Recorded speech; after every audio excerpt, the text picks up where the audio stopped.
அனைவருக்கும் காலை வணக்கம். என் பேர் சுபஸ்ரீ கார்த்திகேயன். தில்லை நாட்டியாஞ்சலி டான்ஸ் அகாடமி ரெடில்ஸ்லேயும் அம்பத்தூர்லேயும் பிரான்ச்சஸ் இருக்குது. ஆன்லைன் கிளாஸஸ் எடுத்துகிட்ருக்கேன். இதுக்கு ஆன்லைன் கிளாஸஸ் எடுத்துகிட்ருக்கேன். இது வந்து ஸ்கூல்ஸ்லேயும் ஒர்க் பண்ணிகிட்ருக்கேன்.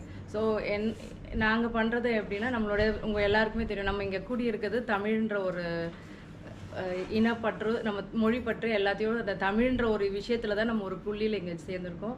ஸோ அதே மாதிரி ஒரு பெருமை என்னென்னா, நம்மளோட தமிழரோட பாரம்பரிய கலையான பரதநாட்டிய கலையை வந்து நான் இந்த யங் ஜென்ரேஷனுக்கு சொல்லி கொடுத்துட்ருக்கேன்றதுல உண்மையாகவே எனக்கு ஒரு மகிழ்ச்சி அண்ட் பெருமையும் இருக்குது. எனக்கு நம்மளோட செங்காந்தலோட 300வது வாரத்தில் நான் பண்ணியிருக்கோம்.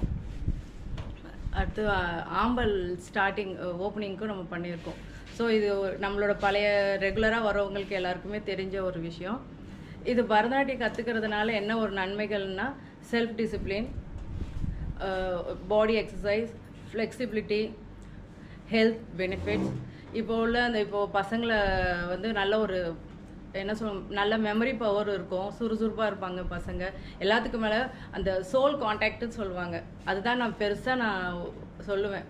சார், நம்ம உணரணும், நமக்குள்ளே இருக்கிறது தான். இறைவன் வந்து பல வடிவங்களை நம்ம வெளியில் பார்க்குறோம், ஆனால் ஆக்சுவலி இருக்கிறது நமக்குள்ளே தான். ஒரு பொருள் அது இருக்கிறது நமக்குள்ளே, அதை உணர்வாங்க டான்ஸர்ஸும் சரி, பாட்டு பாடுறவங்களும் சரி. அந்த இசை, நாட்டியம் இப்படின்னு வரும்போது மட்டும் அந்த புள்ளிக்குள்ளே தான் அது சேரும். அது வந்து எப்படி சொல்லன்னு எனக்கு தெரியல. ஸோ நான் பசங்களுக்கு என்கிட்ட படிக்கிற ஸ்டூடெண்ட்ஸ் கிட்ட எப்போவுமே சொல்லுறது, நம்ம உடல் தான் கோவில், நம்ம உள்ளம் தான், நமக்குள்ளே இருக்கிற அந்த உயிர் தான் இறைவன்றது தான் நான் என்கிட்ட படிக்கிற எல்லா குழந்தைகளுக்கும் பெரிய ஒரு விஷயமா நான் சொல்வேன் நான். ஸோ வேறு என்ன சொல்லலாம்.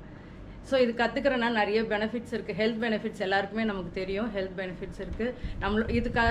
இது கற்றுக்கும் போது பசங்களோட படிப்பு முக்கியமாக நல்ல ஒரு ப்ரெஷ்அப் ஆகும். நல்லா நார்மலாக படிக்கிற பசங்க கூட ஒரு நல்லா படிச்சிருவாங்க. எல்லாத்துக்கும் மேலே அவங்க புரிஞ்சிக்கிட்டு அதை வெளிப்படுத்தக்கூடிய தன்மை இருக்கும். ஏன்னா பரதநாட்டியத்துலன்றது வந்து ஒரே ஒரு செயல் மட்டும் நம்ம செய்ய மாட்டோம். பாட்டு கேட்போம், ஆடுவோம், அந்த அடுத்தது என்னன்றது ஞாபகம் வச்சுப்போம். அந்த ப்ரெசன்டேஷன், அந்த சிரிக்கிறது, எவ்வளோதான் துன்பமோ வருத்தமோ கால் வலி உடம்பு வலி எது இருந்தாலும் அந்த ஸ்டேஜில் போய் நின்றுட்டு அந்த ஸ்டேஜில் நின்றுட்டோன்னா ஆப்போசிட்டில் இருக்கிறவங்களுக்கு நம்ம மொத்தமாக அந்த ஒரு நல்ல குட் வைப் கொடுப்போம், எனர்ஜி கொடுப்போம். ஸோ இது இந்த மாதிரி நிறைய விஷயங்கள் நம்ம இது சொல்லலாம்.